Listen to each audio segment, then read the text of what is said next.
Representative Omar has said that was not her intent of her comments, but those certainly are not comments that we've made from here. And on another subject, you mentioned at the last briefing that you think Republicans wanted to defund the police because they did not support the American Rescue Plan. Which Republican ever said that they did not like the American Rescue Plan because they wanted to defund the police?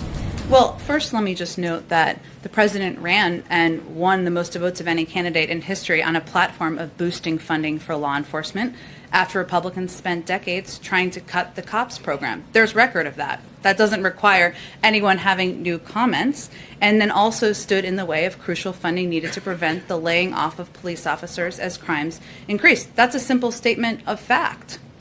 I understand what you're saying there. However, there are lots of examples of Democrats explicitly saying they want to defund the police. We've got Congresswoman Cori Bush, Congresswoman Ayanna Pressley, Alexandria Ocasio-Cortez, Ilhan Omar.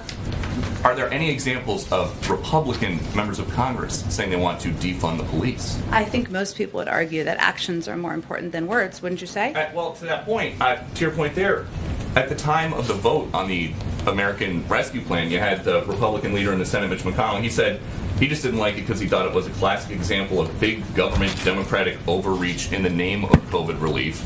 And then Kevin McCarthy said he thought Democrats were using coronavirus as an excuse to justify funding pet projects. Well, where is we're going to vote against this because we want to defund the police? Again, I think actions speak louder than words, Peter. So if you oppose funding for the COPS program, something that was dramatically cut by the prior administration,